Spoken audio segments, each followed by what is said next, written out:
nation that you call yours, people can do what has been done to our children in West Cameroon.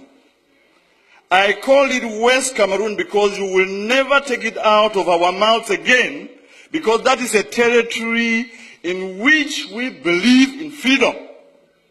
To go out on the street and demonstrate is a basic right for us.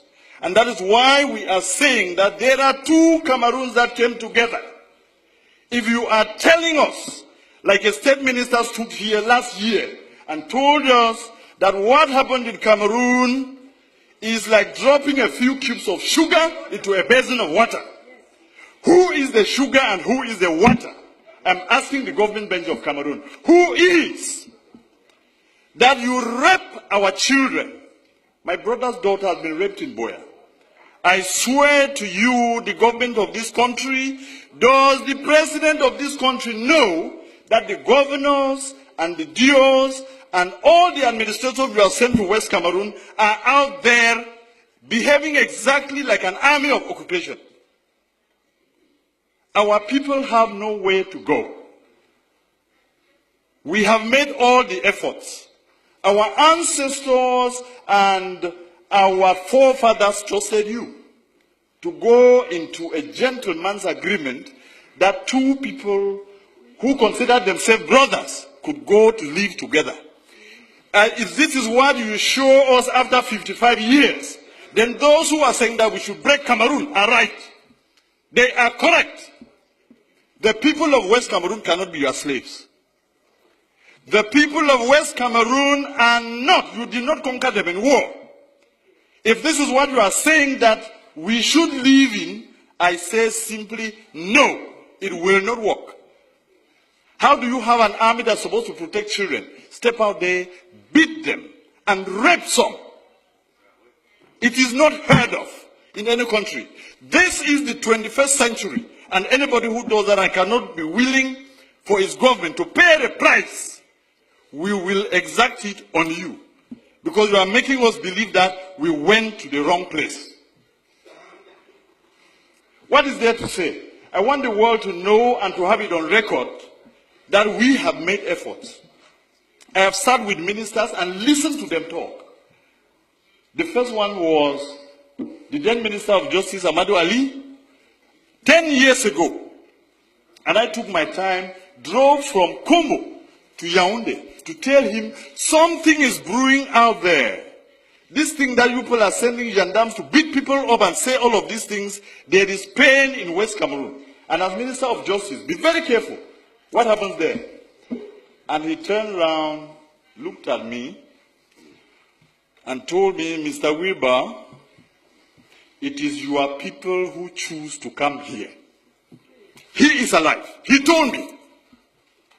Last week, I went to see the Minister of Higher Education, Professor Famindongo, and I told him, the problems in Cameroon, the problem we have in West Cameroon, is the problem that will bring down Cameroon. If you do not handle it well, you will not know Cameroon as it is in a few months or in a few years. When people have had pent-up anger and pain, humiliation, for over 50 years, when it bursts out, you will never be able to control it. And I told him. And simply what he asked me was, qu'est-ce que vous allez faire? Because you have your army of occupation out in West Cameroon, you believe that when the people will rise, even if you took the whole of the French army and added to yours, you will never bring them down. And we have no need for that. We don't have any need for that in the 21st century. I was one of the believers in a unified Cameroon. And I want to tell this house that what has happened to those children in Boya University and in Bamenda has convinced me that the people who say Cameroon should go in two parts are correct. And there are more and more of us out there who now believe that it is the ultimate end. I listened the other night, an offer of 1,000 jobs, an offer of 2 billion francs for lay schools, and I laughed at myself. Are my people slaves? So you now take them to be your dogs. that you can beat and wound and maim, break their bones, then throw a piece of meat for them to fight over. It has to end. If we, the people of West Cameroon, have to continue doing what we are doing, it is because we believe that the more is always the merrier. When you have more people, you have more chances of surviving in life. If the more people who are the people of East Cameroon have proven to us that our blood means nothing, then it is time for us to say it will soon be over. I want to give you a quote here in this house that I borrowed from the American liberators. When injustice becomes law, resistance becomes a duty. The people of West Cameroon have a duty to resist your oppression. I called it oppression because of what I've seen in the field. Let me quote you another two instances. 3 weeks ago, there was an incident in Bangolan, which is a neighboring village to Jakiri, where I come from. And I don't know what it was about, and a gendarme officer was killed. And the forces of law and order, under the instructions of the SDO of Ngokitunya, move into Jakiri, a neighboring village, and take away 100 men. Just beat them up, break their bones, and then just leave them there. And I went to that place where he took these people, and I told him, Mr. SDO, you are going to release my people. He sent soldiers to me, and one of them told me, I said, I am the representative of these people because I'm a parliamentarian. And the young man turned around and asked me, "Et puis quoi? On n'est pas ici à Yaoundé." And he drew a line on the ground to tell me, if you cross here, you will see the consequences.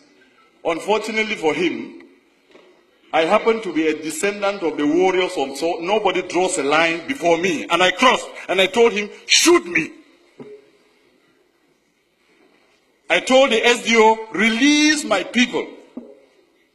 In 12 hours, he released them. But some are still lying in the hospital. They beat and kicked a woman, and she miscarried, a pregnant woman. And nobody can question this. That is the reason in this master plan to finish our culture and our people. You have chosen that every single administrator or every commander of the army is from East Cameroon. That is why they sit there and they can kill the people without remorse. This has to end. Mr. President, Mr. Speaker, I want to repeat this quote. When injustice becomes law, resistance becomes a duty. We, the people of West Cameroon, will resist you, and if you want to take that territory by force, you will kill to the last man before you take it. And you can start from me today. You can start from me. It has to end. Somebody has to know that this is not how you treat a people. 50 years is too long. 50 years is a very, very long time. And we come here and sit just talking about the budget. You normalize murder. You normalize rape. Mr. Speaker, I am sorry to tell you that this is part of the resistance. You will hear me to the end. When injustice becomes law, resistance becomes a duty. It is my duty to defend my people. You will not stop me because of lack of time. Or if you want to, you can call your brutal gendarmes to come and kill me here. I will not. I will not. I want you to hear this, Mr. Speaker, that my people are suffering, and that the cube of sugar that was defined in this house, are you just angry, Mr. Speaker, that the person you consider your slave, a slave has risen in the master's house and is asking a question? I have. Mr. Speaker, I'm telling you, this is part of my resistance, and you will hear me to the end. Bring the brutal soldiers who raped our daughters to take me out of here. I will say it to my end. I will say it to the end. There is nothing you can do to me. I'm wondering whether His Excellency the President of the Republic knows that the governors and the DOs are behaving exactly when they are posted to West Cameroon as colonial masters. When they abuse people and insult them and do all they have done, we have to resist And we have to tell you, our people will not be brought down because we came into this union as equal partners. Yes, sir. And I am done. And I am done. And we will resist. And there is nothing you can do to stop us because this is part of our culture that we inherited. You people who fear every administrator and every ruler, we challenge our rulers, we take them to task, and that is why they are accountable. Thank you very much.